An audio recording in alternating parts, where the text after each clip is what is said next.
David, welcome back to the People Quotient Podcast. This is we're getting close to the end of our series. I'm starting to get more and more out of our conversations because I'm worried that we will run out of time and there's still more to be shared by you. So we'll do our best to capture everything we can in the next little bit. But for a recap, and for those who are listening, who've been following us, and those who haven't and are dialing in for the first time, in the previous several conversations we've had in this leadership series, we've talked about high-performing teams. We've talked about peak-performing individuals. We've also talked about leadership. And what does it mean? What does it mean to be a leader? How leaders differentiate themselves as an individual?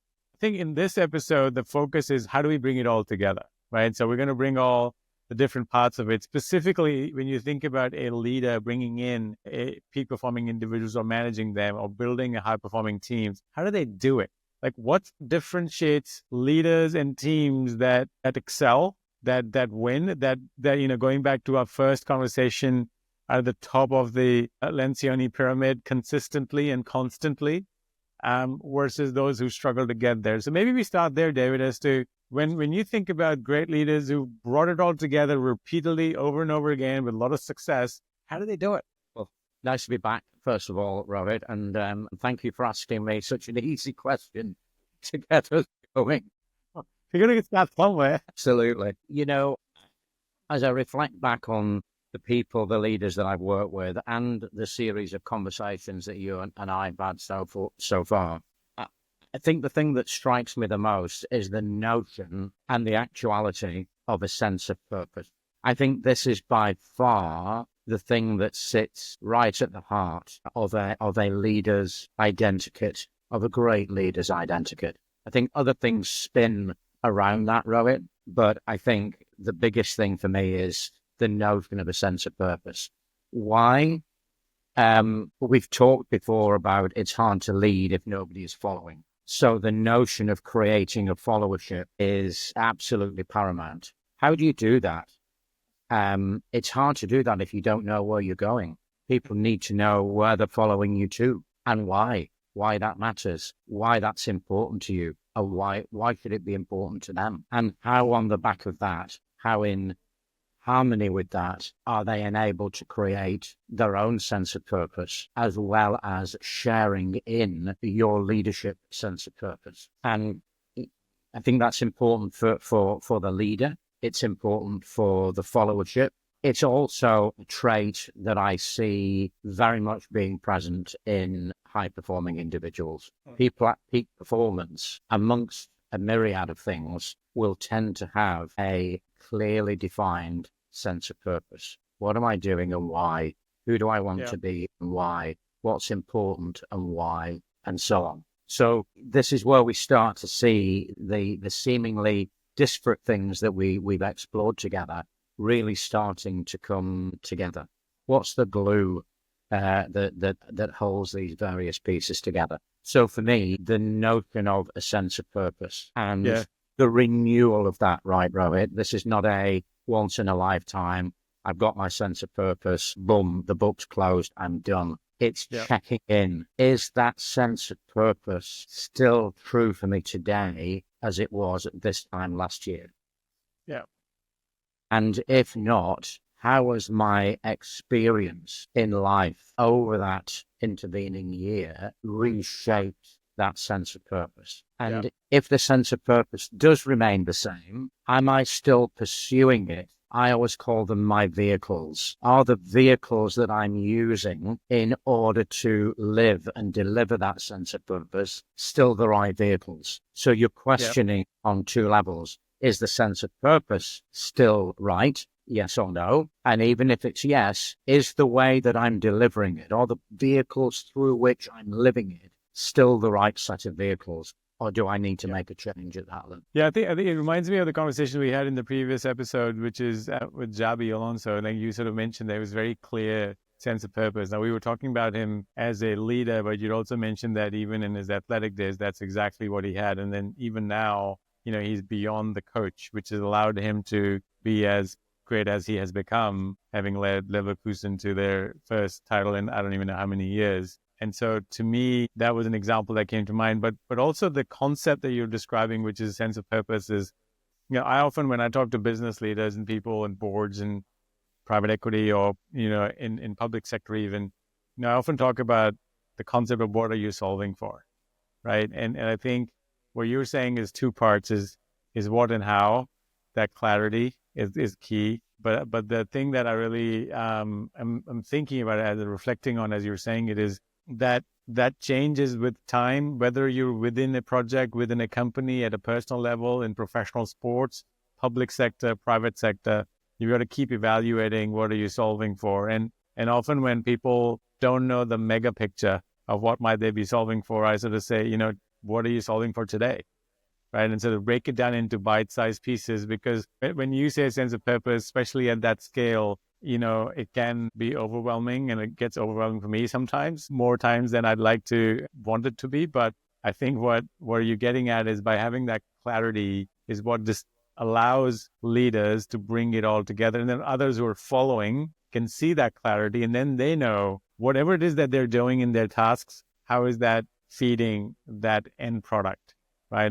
Am I on the same wavelength, or have I missed the mark in the way you were trying to describe sense of purpose? No, I think you've got it. And I think, when you first embark on the journey, whether it's very early in your career or whether you come to this way of thinking later in your career, it can be a bit overwhelming, right?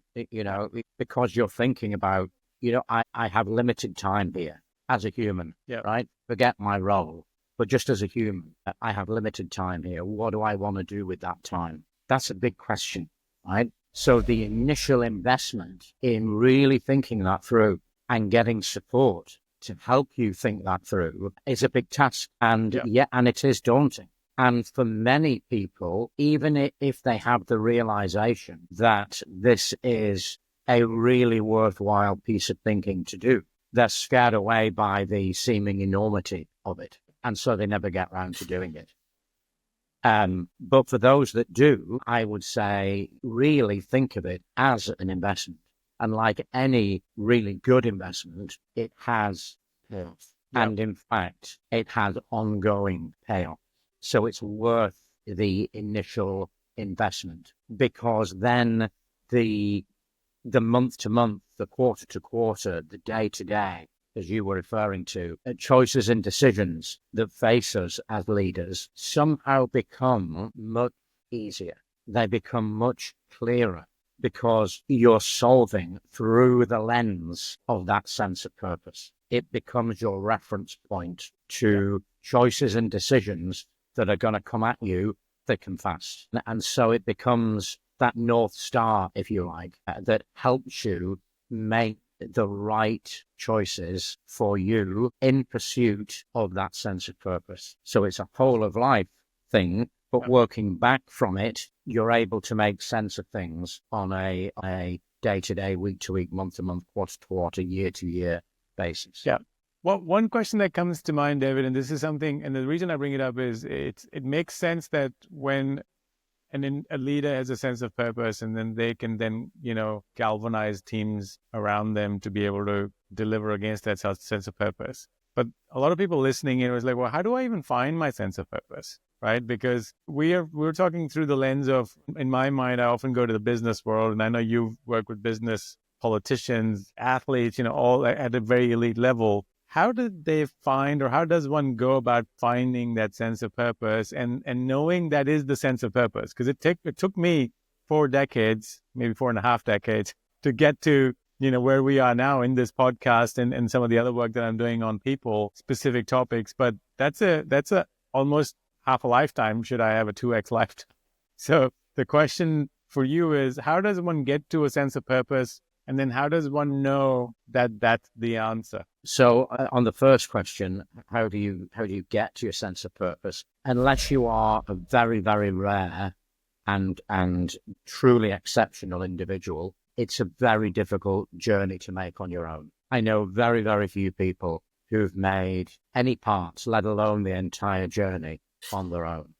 I think you need support in order to do that, because there's a lot of thinking, there's a lot of thoughts, there's a lot of personal history to get out of your head to process, to think through, to make sense of, to pull meaning from in order to project. What does this tell me about who I am, about what's important to me? And that's your starting point to say, this is who I am today, made up of all these things, current and past.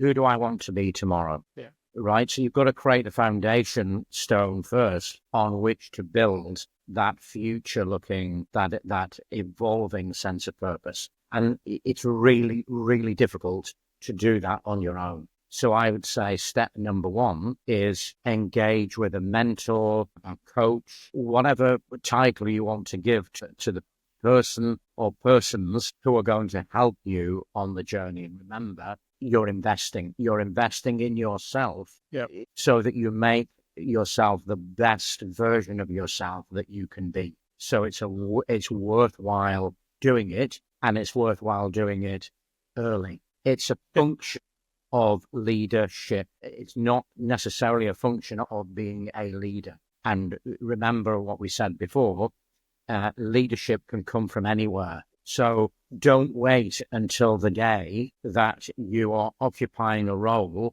that happens to make you a leader. Demonstrate your own leadership early to say, I'm embarking on this journey, regardless of where life takes me, because I think this is a worthwhile thing to do. And I think you'll find, coincidentally, that your journey of being a leader will start earlier, because there's something magnetic about someone who is demonstrating and speaking and living a sense of purpose. So I think your experience of being a leader will start earlier, and you'll get off to a much better start than if you hadn't embarked on this process. One question I had for you, because when you're early in your career, like when I was in my 20s, I don't have enough experience. I'm still sort of figuring things out. And I heard this a lot, and I was always genuinely in awe and quite frankly jealous of people who had figured it out. They've found their sense of purpose. Even now today, when I meet 20-year-olds who've figured it out, I'm like, man, that is amazing. Like, I'm genuinely like in awe that how did you get there? But reflecting on it, retrospectively, when I look back on my 20s, and could I have figured it out? One thing and could I have been where I am now back then without the titles that you're referring to, without the leadership roles, but demonstrating leadership? And I think I could have, but if I had sort of taken away the word purpose and replaced it with passion. And the reason I say that is, I was always passionate about the people side of everything, in all parts of life. And I think, but back then I didn't know that would become my purpose. So for those who are early in their careers, whether they're pursuing sports, music, arts, whatever it is that they're doing in their lifetime, is that the right way for somebody listening to this who's like, well, I'm not quite there yet, David. I'm trying to get my first job. I'm still in uni. I just graduated. I've got my first job. Like, I don't know what my purpose is yet, because how would I know? Would you say that then follow your passion if you're early in your career, in your life, and then purpose would come? Or is there a better way to, short circuit this journey to finding that purpose? Yeah, potentially it's a bit of both, Rohit, right? So I think early on, there's certainly no harm in following your passion, right? And the challenge for some people, right, is that what is my passion? I don't know, right? Yeah. So there's always that first hurdle. Is it, I don't know what my purpose is. I like a few things, but I'm not really passionate about anything. For some people, that's their first hurdle. There's always a first hurdle, right? But even if we think about the passion, a lot of the conversations that I've had with leaders, with emerging leaders throughout my career, has been around exploring the passion itself. What do I mean by that? So you may have a particular passion for something, but that something may not be a career-defining thing, or you may not want that passion, playing the violin, I don't know, to be your career, but you still got a passion for it, right? Yeah. So then it becomes super powerful to unpick Why are you passionate about that thing? What is it about that that excites you, that fulfills you, that puts a smile on your face, that makes you feel good? And you can unpick passion into a series of things about it that make it occupy that role in your mind or in your heart. Those things that you unpick can be replicated, right? So if these are the things that contribute to that headline passion, where else can I get the satisfaction from those sorts of things? Yep. And Yep. that's an example of the start of your journey to realizing what might be my sense of purpose, what might be my thing, what's the thing that's going to excite and inspire and sustain me, not just for now, but on a ongoing basis. Yeah, and I do this leadership awareness exercise with a lot of emerging leaders, and a lot of what you're describing is inside it as well, because the idea is to extract the attributes, the ingredients that make up for whatever it is that excites you. And I actually have them do the flip of it, is also write down things that completely just despise, because sometimes the negative, at a minimum, it keeps you away from things, but at best it will actually pull you towards the right direction, because you're like, oh, what's the opposite of that? I think to your point then, and that's usually helpful in the emerging leaders group, and that's sort of anyone who's in their first or second job and looking to that managerial or next job or any profession, right? So looking for that attributes. And so what your counsel is, if you don't have a purpose, look at things that you're passionate about, but don't just look at what you're passionate about, look at what's driving behind it. And through that awareness building, you'll at least have the building blocks, and that'll lead you to your place of purpose eventually. Now, those who get there sooner, then you will have your leadership journey start sooner, and that'll give you one leg up, several legs up against other people who haven't quite gotten there yet. But throughout that process, you'll need a thought partner, because doing it alone is quite tricky. And I can attest to that firsthand. It took me 2 decades before I got there, and a lot of your help. But the point is that you've got to get that process, and the sooner you can get started, and the better it is. Now, going back to our original question where we left off, and I distracted us once again, is when you think about the leaders that excel as the way they do, what are some examples that come to mind? And who comes to mind if you say, hey, look, if you guys were to draw the right painting, this is a pretty good model to follow, or person to think about as it relates to bringing it all together in a repeated, consistent, scalable way, and achieving those top results? So Brawn is certainly a name that springs to mind as you say those things. Ross Brawn is a leading figure in Formula One. Ross Brawn was the team principal at Ferrari in the early 2000s when Michael Schumacher won 5 consecutive titles. Now, Ferrari hadn't won either a driver's or a constructor's title for, I'm probably going to get this number wrong, Rohit, but certainly 20 years, maybe even longer. It's so hard to believe. I know. And Ross went there with a very clear sense of purpose, to bring both titles home, as Ferrari would see it, right? The only team that's been in Formula One since its very inception. So they think of themselves as the home, if you like, of Formula One.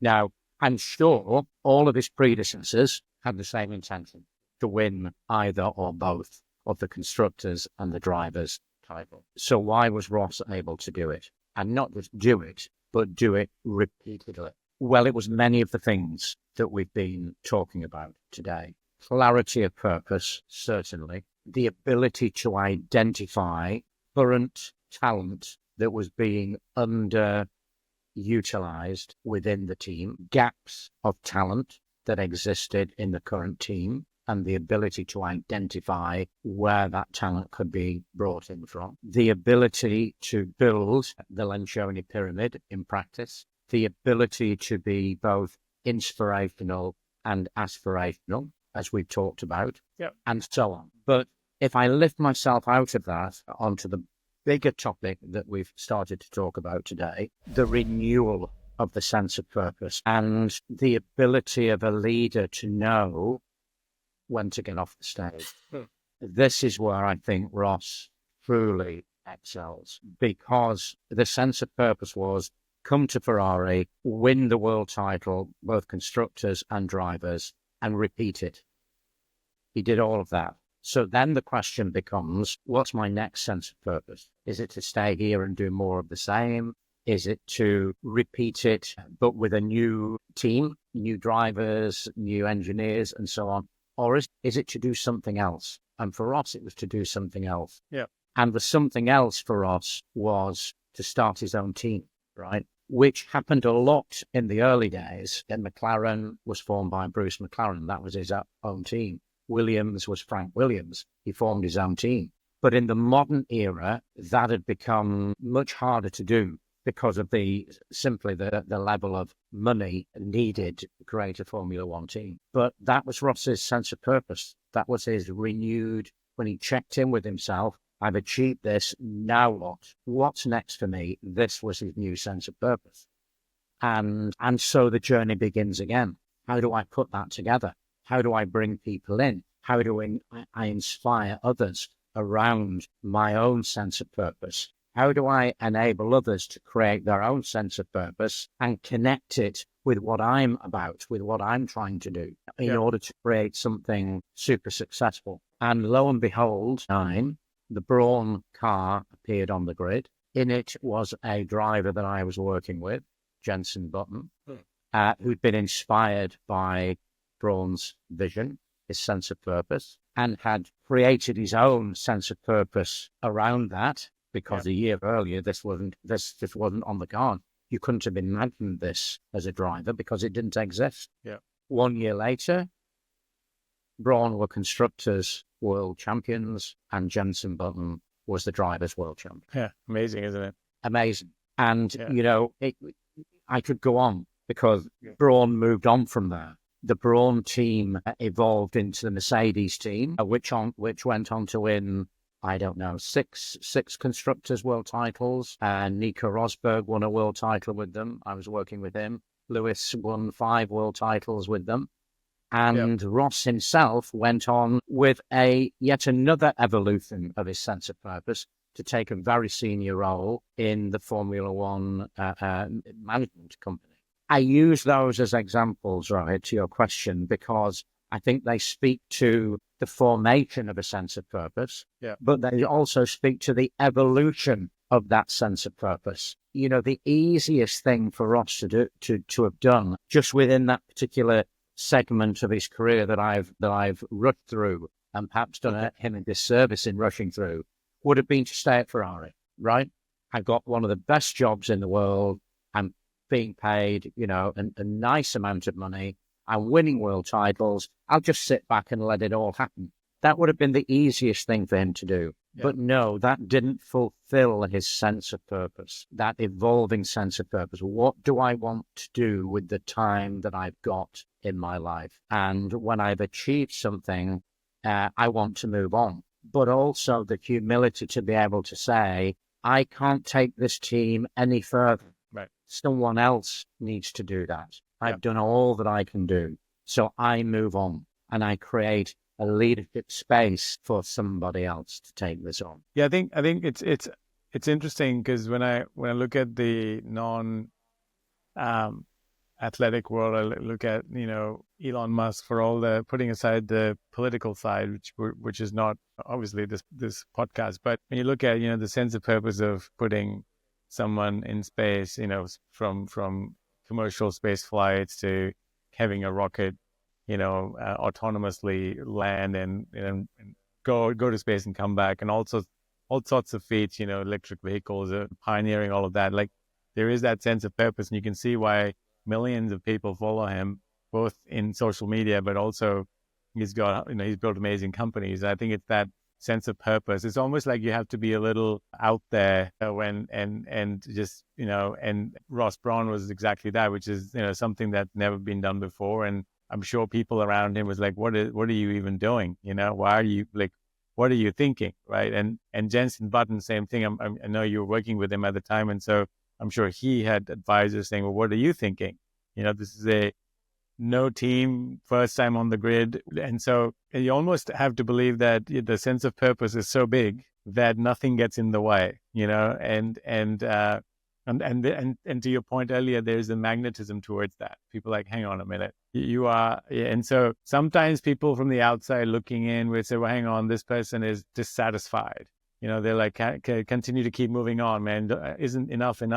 But what in that person's mind, which is what you're saying, is what's driving them is that renewed sense of purpose that keeps refueling them. And I think your point is that refueling element of it is what differentiates some of the top leaders in the world in all forms of life who galvanize unbelievable talent like Jensen Button, and I'm sure brilliant engineers that work at Tesla and SpaceX who are super smart, to then work for this one person who is saying something very crazy and absurd to say, no, I'm going to do it. And so are there other examples that are that come to mind where people, perhaps not in business or sports, that have done something similar or need to do something similar to galvanize people and like really, it's a game-changing, for a societal game-changing thing like SpaceX or putting on a new car on the grid? Yeah, absolutely right.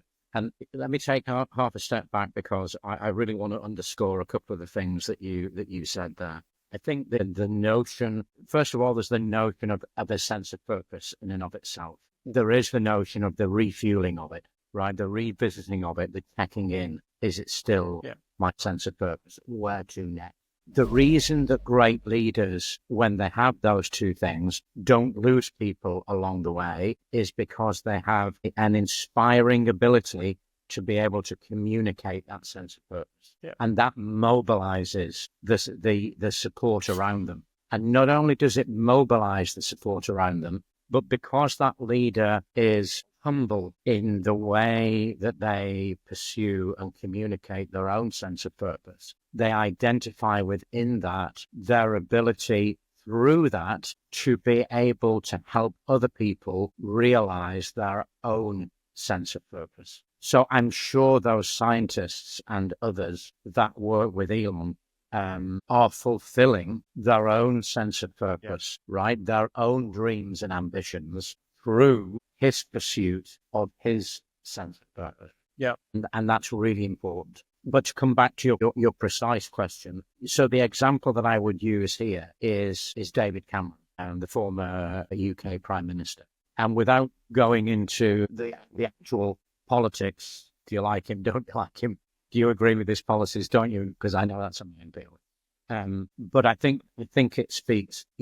David came into politics with a very clear sense of purpose, and his sense of purpose was on the social side of politics. The belief was that we had, not uniquely, but we had become a nation that talked a lot about rights, but not really very much about responsibilities. Mm-hmm. And what's the vehicle that you can use if you have a belief that is a truism, where you can start to change that mindset?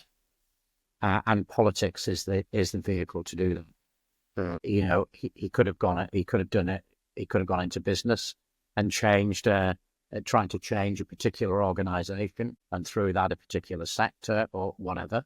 But to get the chance to do it en masse, politics is the vehicle, and it's the vehicle that he chose. And the starting point really was, in social policy terms, you've got to start from the bottom and work up. So how do you create something that engages young people to think differently about themselves and about their place in society, which we call citizenship? Yeah. And in so doing, how do you engage others further up the age chain, if I can put it that way, so that it becomes a societal thing? Because then you're really impacting citizenship.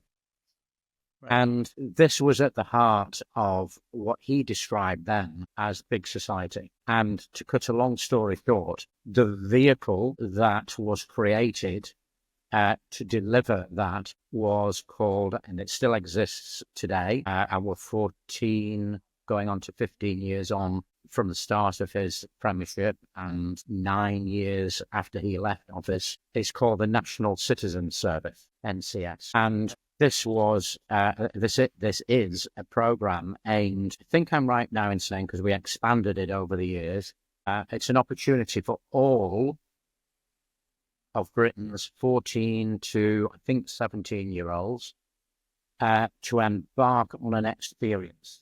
And that experience is given to them by the nation.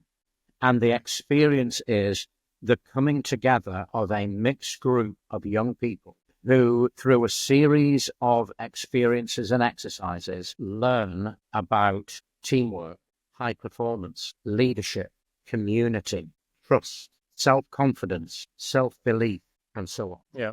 And as a result of that experience given to them by the nation, they are then asked at its immediate conclusion to design and deliver something that gives back to the community in which they've had this experience. And the idea behind it is so that they leave with something personal that is transferable and usable in their immediate and future lives, but in so doing has challenged them to think about the notion of society, the notion of citizenship, the notion of you don't just have a right to something, you have a responsibility to do something good on the back of getting something good. Yeah. Yeah. And this is an ongoing program. This was a prime example of the sense of purpose that David had when he came into office. And, I think it stands as a great testimony. All of the politics to one side, whether you like what he did, whether you don't like what he did. This is a legacy that lives on today, and that, in my view at least, and seemingly in the view of others because it still exists, is an ongoing contribution to the society in which we live. Yeah, and I think it's a good point, because we're gonna talk a little bit about legacy itself, as to how leaders think about legacy, and I think the one thing that sort of comes in this example, as well as the one with Ross Brown and Jensen Button, is, and there's something that in order for the leader to deliver on their sense of purpose, and obviously the individuals, because you went back to, as you explained, these brilliant engineers that are working for Elon, they have their own individual sense of purpose. So when you think about managing these sort of peak performing individuals and managing these high performing teams, obviously politics is particularly challenging given the political divide that exists globally in different parts. But even in sports and commercial settings, that's not very easy. And so what are sort of 2 or 3 traits that those listening saying, hey, I get all of this, right? I get that I've got teams, I've got people. Like, what do I need to go? What are 2 or 3 things, David, I need to go do to have the best shot at building a high performing team, taking everything that you've said so far and all the previous conversations as well as just now, especially in the light of what you just highlighted, which is a rather complex body of work that has to happen for this to then not just happen once, but then there's a sustainability aspect to it. Yeah. So I think if we think back to the notion of high performance from a team point of view, for those that were listening into that, they'll remember that the absolute foundation of that is trust. Yep. So I would say to folks listening in, whether you're leading a team, or whether you're an organization indeed, or whether you're part of that team, which should be both, right? A leader is all part of the team. Yeah. Which some leaders forget, by the way. But does trust exist? Does trust exist with the breadth and depth that is going to propel us on our journey to high performance? And almost if you did nothing else, but really worked on establishing that to an even deeper level, even if you think you've got it, go deeper, go broader, revisit it. Job number 1, without a shadow of a doubt. But with that ongoing, I would say, do I know what my own sense of purpose is? Yep. Am I aware of what the sense of purpose of those who I lead is? Yeah. And if the answer to either or both of those questions is no, or I'm not sure, that's where I would focus the rest of my thinking. Yeah. And I think those two things, which themselves are, I'm not suggesting that they're easy or kind of one-day wonders, but if you started with those two things, you would do yourself, your team, and your organization a tremendous service, because awareness gives us choice. Yeah.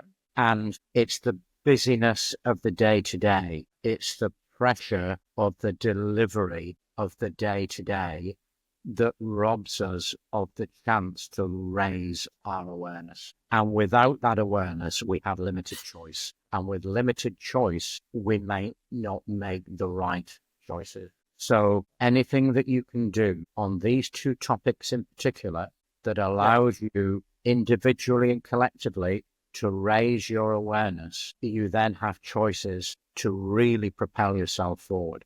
The difficulty in this work, to the extent that it exists, and it does exist, but I always say, well, it's an excuse, is to make the time to get off the treadmill and do some thinking, to get ahead of your thinking. Busyness robs us of that, but that's a choice. Choosing not to do that is a choice. Choosing to do it is a much better choice. Choice common amongst really good leaders and really high-performing teams. So make the choice, trust, sense of purpose, work on those two things, draw in some external support if you can to help you in that process. Don't make it a solo journey, but these are the engines that will drive so many things. They drive your own inspiration.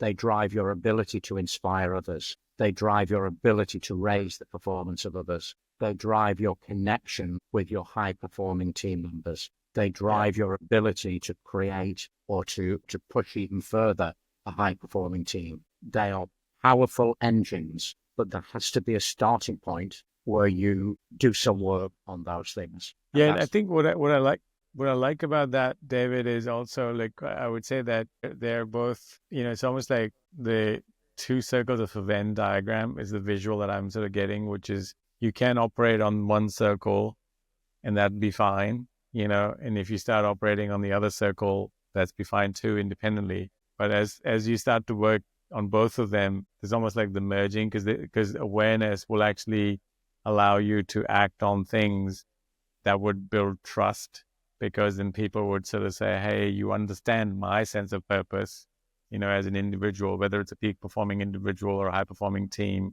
they can see that their leader understands them. And often I hear that from a lot of teams, especially in the corporate sector, is like, my boss doesn't get me. Like, I'm not sure what I'm doing. I don't understand why we're doing this. I thought we were supposed to do that, but we're doing something else. So I think what that translates to is, for the leader, it's often a case of, are you aware how your team is reacting to all the things, the initiatives and the, like value creating drivers, all sorts of fancy labeling that's put onto them, are not really actually creating that much value. And I think it's the lack of awareness in some cases, and we won't go into that because we're talking about best practices, but in some cases, I think to your point, people are choosing not to be aware, but we'll put that aside because, again, this is a podcast series on best practices, not bad practices. So with that said, I think the question really becomes, how does a leader improve their awareness, that of their team, which then increases their insight into purpose themselves and the team. But I think at one point you were making implicitly, but it's like trust will then get fueled. And I think then that's a win, because half the time, if not more, I think you just can't build trust if you're not aware. To be honest with you, for you, at least in my experience on the corporate side, because then you're building trust. You think you're building trust, but at best you're building a relationship that may or may not have trust in it. So people may understand what you're saying, but they don't understand what you're saying. Like there's a disconnect, and I often hear that from production floor people and people in the field that, look, corporate has decided this, but I don't know why. It makes no sense to me. And I think that goes back to your point about being able to communicate that sense of purpose, I think that also comes down to it. So I love it. Just quickly on that, go ahead.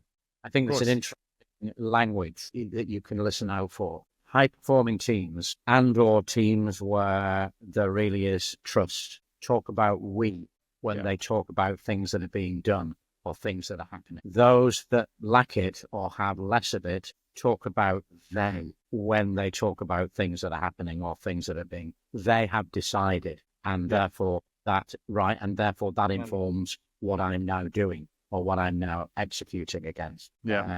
Opposed to, well, what we've decided to do is there's an inclusivity, there's a sense of ownership where trust exists and where hype is emerging. And just listening to the language of a team or an organization gives away where people feel they are at in a live environment in terms of how that organization or how that team currently operates. Yeah, I'd add one more to that, which is I. So I often, when I hear a lot of I's, like I have decided this, I have done this, I am doing this, I often, especially on the leadership side, and there's not enough attribution to the team and the we part of it. While sometimes, yes, the leaders, the CEOs, the coaches, the mentors, all of those, the prime ministers have to say, it's my decision, I think this is the right answer. But when it comes to achieving results, if it's still I, then I think that's the flip of what you're saying as well, which is like, well, hang on a minute, that's we're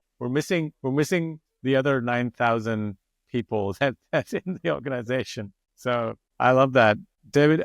As we come full circle, one of the things that I promised our listeners talk about is this notion of legacy, and I think you touched on it briefly. A lot of leaders, wherever they are in their journey, at least they talk about legacy. It's almost like having a legacy is a symbol of achievement, and maybe it is, maybe it isn't. I'm not sure, but when you think about legacy and you think about all the leaders you've worked with, all the athletes and the politicians in all walks of life, do high-performing leaders talk about or think about legacy, or does that just happen? And then they look back and say, "Oh, that's my legacy. I wasn't trying to have one. I just have one." What can we learn from those who've got a legacy as to how they got there? And is that something we should worry about as emerging leaders or leaders in our current organizations? So it is one of those things that I think that a lot of people think about. That a lot of leaders think about. And my personal encouragement, this is just my own view on my own 25, 30 years in the field. Don't think about it. Think about sense of purpose instead. And if you are defining and pursuing and renewing your own sense of purpose, and if you are thinking about what it is to be an inspirational and an aspirational leader, such as we've talked about in our earlier conversation, Rohit, then along the way, as a byproduct, as a glorious byproduct, you will be creating a legacy. But do it through the objective of living a sense of purpose rather than through the objective of how do I build a legacy? Yeah. What does that even mean, legacy? And maybe that's where I should have started, because I think what you're describing is some people build, like, because they're driving towards a sense of purpose. I think the legacy is sort of building behind them until they achieve, and it stays behind them. But when someone's like, what does legacy even mean? What does that mean? How do you describe legacy, even if it is a byproduct of achieving your purpose? Yeah. But I think legacy is something that you leave behind that outlives you, that is bigger than you, right? That is more than you. And legacy could be a what, right? It could be the establishment of something that lives on beyond you. But it also could be a sense of being, a sense of feeling, a culture, right? I leave behind a legacy that has transformed. The legacy that I leave is the transformation of the culture of this place, of this team, of this country. We think differently than we did before. We behave in a way that we didn't behave before. So legacy can show up in a number of different ways.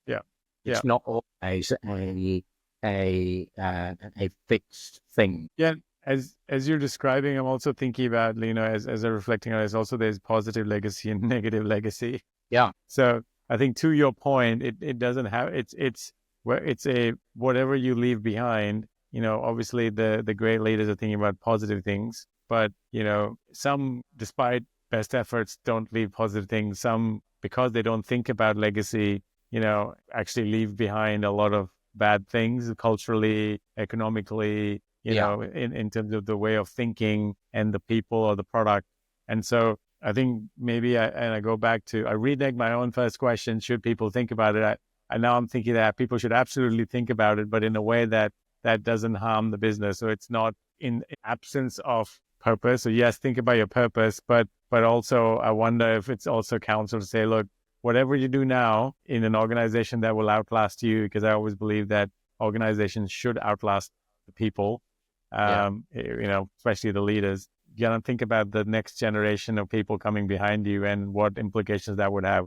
Is that something that detracts from your point about just live with purpose, or is that still in alignment with live with purpose and legacy would follow? I still, again, my personal view is go with purpose as your North Star rather than legacy. Yeah. Part of the reason I say that, Rohit, is because there are many examples out there of people who pursue legacy, and that can lead to some pretty bad, some pretty limiting, some pretty destructive behaviors in their own pursuit of that legacy. I've seen people trodden over in order for someone else to achieve their legacy. To me, sense of purpose is yes, it's about a destination, but it's also about the journey to that destination. How do I want to get there? And, so I would encourage people to think much more around sense of purpose, safe in the knowledge that legacy gets created on the back of that versus legacy being the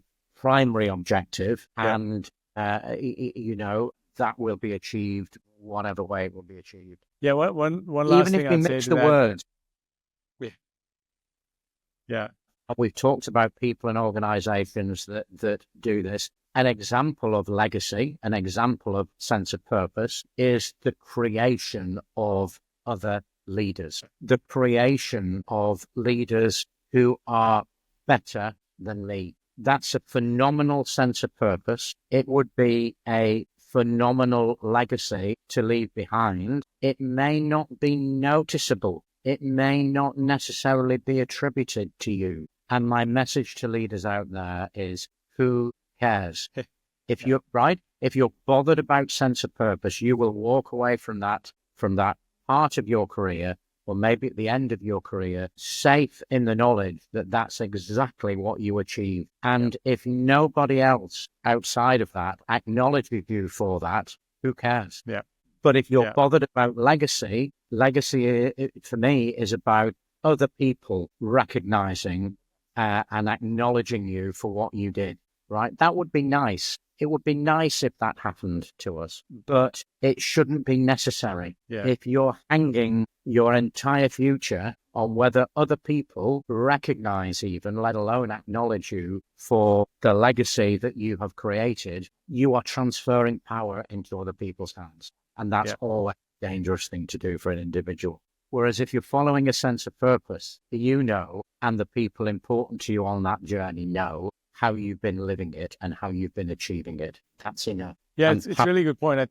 I think giving other people the power is something that unintentionally happens because right from very early on, we're graded from school to sports to co-curricular activities by other people. And so we're wired to be graded and then judged based on that grade and then appreciated or told off and ranked or, high or low based on that grade. So as humans, I think this notion of being graded is sort of embedded pretty much from the minute you gain real consciousness of who you are and what you do. And I think what you're saying is it's almost like great leaders eventually stop worrying about their grades and what they really are motivated by and driven by is their sense of purpose. So the first thing I was just listening to you, so breaking down into bite-sized pieces for some of us mere mortals is like, start to get away from worrying about the grade, but moving toward the purpose. And the more you move towards the purpose, the less you'd worry about the grade. Yes. And then so that sort of separation starts to happen. And I think tying that back to your point about legacy is, as long as you're living in that world of purposeful being, and I think you touched about, human being, from doing, and doing from being last in the last episode, last conversation. I think similarly, this would allow you to create that separation, which is where ultimately a legacy would be formed. And then the final bit I would just sort of pick on what you said was, I love the fact that, you were highlighting that legacy, as you've described it, without having to do any work, manifests in so many ways that you don't know. The people that you work with, maybe they've picked up the way you think, or the way a certain calculation is done, or the way you ask a question, or way you conduct a meeting. So it doesn't have to be this grand taking people to Mars mission. It could be something very, very simple, but you're just living your authentic self. And in that process, people organically around you will pick it up. And that's, to your point, that is legacy that you will never know about. Maybe 10 years from now, somebody might call you and say, hey, by the way, I picked up that one thing that you did 10 years ago. And that would be a good day, but most of the time you won't know. And so getting caught up in this notion of receiving validation on something you do is probably not the best way forward. I love this, David. I know we've covered a lot. We've been on a journey in this series, and I'm sad to say that it's finally come to this end where, man, I have pages full of notes, and we've talked about so many things. And for those who have been with us, I thank them, and I think. Personally, I'm going to listen to a lot of it, but every time I do, I'll probably absorb something new from this conversation. So as we conclude this, what would be your parting words of wisdom for those who are listening to this, who have stayed with us through this entire series? What would you leave them with as your final counsel on all these topics that we've covered? Oh, my goodness. We started with an easy question. I can see we're ending with an easy one. Oh, my goodness. I would say, in order to be at your best for others, you have to, first of all, be at your best for yourself. So my plea to folks out there is, don't see investing in yourself as being selfish. It's actually selfless, because unless you do it, you're never going to be the best leader of others that you have the potential to be. Yep. So go away from here and think about, what are the top 2 investments I can make in myself, in my own evolution, in my own development, in my own future. And through the strength that will come as a result of that process, then start to think, how can I invest in others? How can I build those around me? And if the investments you make in yourself are around really thinking about, who am I and who do I want to be? How am I experienced today and how do I want to be experienced tomorrow? What kind of leader am I? What kind of leader do I want to be? How do I build trust with others? What does that look like in practice? If those are your 2 investments in yourself, you'll be on to a fine start. David, that's awesome. I thank you so much for spending all this time sharing your 3 decades of experience with some unbelievable global people. And I think if they are listening, I'm sure they're reflecting on their journey with you, and lots and lots of conversations you've had with them. So thank you for bringing all of that wisdom to this series, to People Quotient Podcast, for taking the time. And I really enjoyed it. It's given me a lot of good energy to go and do a lot more of what I'm supposed to be doing. And so thank you. Thank you again for taking the time. I really thoroughly enjoyed it. Really grateful. Absolute pleasure. And I thoroughly enjoyed it too, as I do with all our conversations. Right. So good luck going forward. Thanks, David. Talk soon. Bye. Yeah. Bye-bye.